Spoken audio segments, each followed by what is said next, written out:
All right, y'all, I got to admit, the gap between Wiggs and Jimmy Butler might be a little bigger than I thought. Might be a little bigger than I thought. And I think you saw that on the faces of Steph, Steve, and the Warriors last night. Because by all accounts, this trade was made by the front office, by Mike and Joe in the front office, where Kerr, the coaching staff, and the players, I think you could see during the press conferences and during the last 48 hours or so, like they were kind of disappointed. They were sad, and it wasn't something that maybe they were fully on board with, even if they agreed upon it, right? But you know what it kind of reminds me of is, when you're a kid, your parents make you do something, you really don't want to do it, but then after you do it, you're like, all right, you were right, it was fun. You were right, it was fun. Kind of feels like that may be this situation, myself included. Now, this is just one game against a bad Bulls team, which almost was disastrous. It was right, like I'm not gonna lie, like beginning of that third quarter, I was crashing out like Montoya, subtitles and all, and I don't even speak Spanish. Like I was crashed out because it was just like, oh, this is all gonna fall apart, right? And I get the Bulls were hot, but it was like, dude, if we're not even gonna be competitive after this all-in move, all belief will be lost, right? It would just be such a disaster. But I think the first and most important thing was from the start, you saw Steph had more juice, right? And look, Steph is super self-aware and aware of everything, right? He's a super smart dude. And there's no doubt that they were sad to lose their brothers and lose Wiggs and what he's meant to the team. But there's also an optic of not celebrating a trade because of how it looks, right? Like, oh, we got a better player. Like, oh, right. You know what I'm saying? But for whatever I think there were multiple reasons. One, Steph was kind of due for one of these vintage performances, but I also think that there was an element, an urgency of, all right, we're all in with this move, and there seems to be some more belief, some more juice, and it could just be a honeymoon phase. But Steph bails us out in that third quarter. But let's talk about the man of the hour, Jimmy. Not to dismiss Steph's performance, right? But he was kind of due for one of those, right? And it was interesting that it came in the debut of Jimmy Butler. You kind of see what's happening with the Lakers, who they've been rolling a little bit, but you can see LeBron kind of showing out with Luka on the bench, right? There's this element of that, right? But Jimmy Butler, look, he may be an ass, a troll, right? Kind of like rubs people the wrong way, but no one's ever accused him of being a dummy. He's no dummy, right? And you've listened to everything he said since he's joined the Warriors, and he said all the right things. And that's kind of like the catch-22 of that. Because he is smart, he knows to say all the right things, but at the same time, it's better than saying just being outlandish and dumb, right? But let's get to his game here, because the first thing that stood out to me, and I'm going to compare him to Wiggins, and it's not to shit on Wiggs or this, but that's right, that's the void he's filling. That was the trade, is Jimmy surveys the floor. Wiggins, like a lot of today's players, I compare it to 2K, where they've done so many drills in their bag, right? Where it's almost where they hit a button and then they get into their animation and that's that, right? And Wiggins is very effective with that. At his size, his athleticism, right? His little bunny and his move set, it's like once he pushes the button, the animation takes over and that's what's going to happen. Where Jimmy is like constantly surveying and reading the defense and the angles. And that's just like what Steve said post-game. I think that's what I was most surprised with, was the passing and his playmaking ability, and being like, oh, that's definitely a different wrinkle, right? Because what we asked of Wiggs was, hey, we need you to score and defend. And that's basically it. And now all of a sudden you've got another playmaking hub who can score, and you knew he was going to get to the line, right? And then the other element, you heard Draymond talking about, he's such a good target. He's such a good target. And look, he's physical and he's athletic, but what I was taken back by was he was catching these passes at these crazy angles, essentially with his back to the basket. And no matter where he caught it and how high he had to go up to catch the ball, some of them 50-50 balls, he knew exactly where the rim was. And that's a very underrated skill. I know Draymond's saying it's underrated to be a good target, but it's one thing to come down with the ball. It's another thing to finish the play. And that's where he is super elite, just spatial awareness, and then the English and the ability to create angles. He's just a far more creative and dynamic offensive player than Andrew Wiggins. Where we did miss Wiggs was that point of attack defense. And you look at Kobe White, looked like prime Damian Lillard last night. That was crazy. But the combination of him and Dosunmu, they're two of the quicker, burstier guards in the league. Their first step, they get a head full of steam, and you saw them really punish us with that pace in the first half, and then they just got hot from three.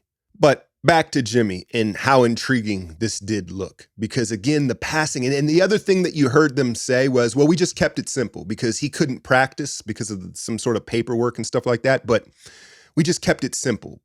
And simple basketball generates simple shots. And you saw Quentin Post once again outplay Vucevic, right? And just the simplicity of, like, there was a play where Moses had the ball on the wing and Jimmy was calling it for on the post.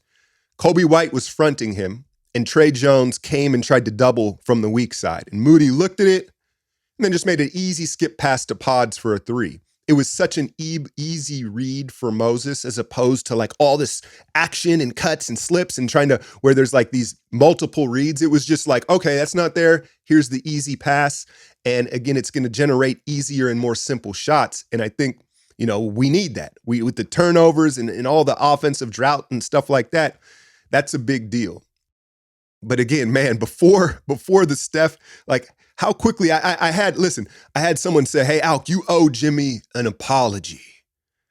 Or like, oh, this video didn't age well. And it's like, why are we so quick to take victory laps? Look, I hope I'm sitting here in a month and being like, dude, I was completely wrong about this move, and this is the best thing that could have happened. Like, Jimmy, I've fallen in love with Jimmy as a basketball player. And after one game, it feels like that might be the case, right? But again, one game against a terrible Bulls defense where it was almost a disaster. Like, how different would this conversation be today if Steph didn't get hot in that third quarter, right? All of a sudden, there'd be people that say, oh my God, this was a disaster. So I understand, listen, my captions, the thumbnails, and we live in this knee-jerk reaction world, but let's not take victory laps on however you felt about this deal quite yet after one game.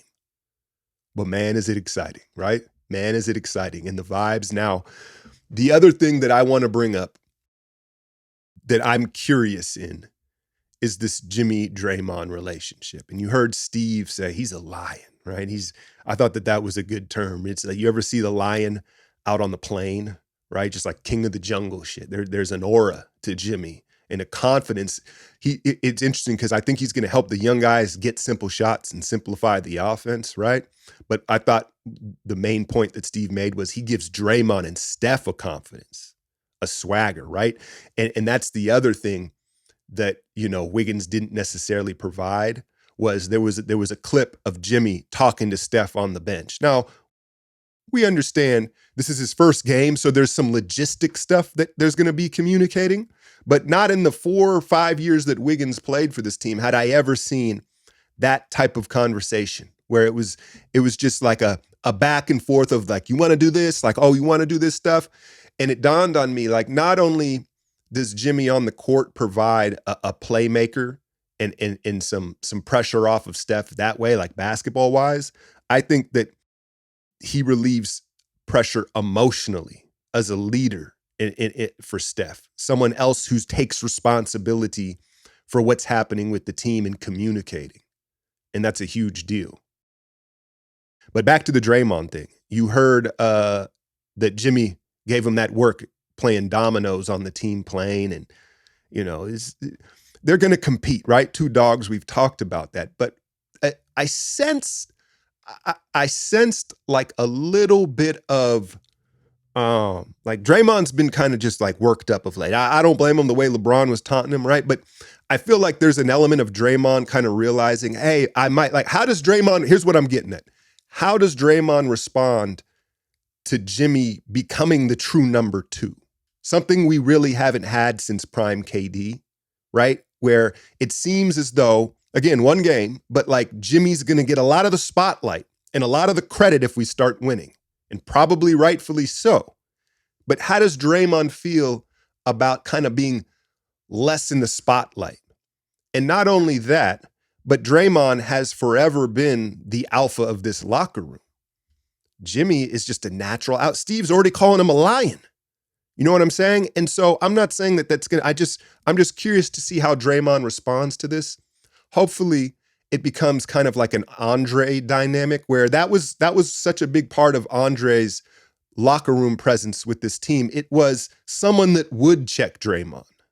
You know what I'm saying? And so hopefully that's fine. And I expect Draymond at this age and with all that he's done, and especially if we start winning, it'll be fine, right? But I expect Draymond to raise his game because let's be honest, in the last 3 or 4 years, like Draymond and all the stuff that's happened, a part of it is Draymond knows we need him, right? And I get the sense that Draymond, and it is, again, one game, I keep saying that, but is he going to start to sense like maybe they don't with his presence. Maybe I'm not as necessary with Jimmy here. And so hopefully that just makes Draymond raise his game. So, that's the one thing that crossed my mind, big picture with the locker room stuff. But if you want my thoughts, the play-by-play and in the schematics and more of it, the link will be in the description. I've got like a 13, 14-minute breakdown, as I do of every Warrior game. It's the best way to support me. It's as low as $2 a month, so consider joining the Patreon to get a breakdown of every Warrior game moving forward, because it seems like, this is gonna look different in a good way. But I'll let y'all get to your Super Bowl festivities, and I will be back with the breakdown of the Bucks game Monday. As always, hit that like, share, and subscribe. I'm out, y'all.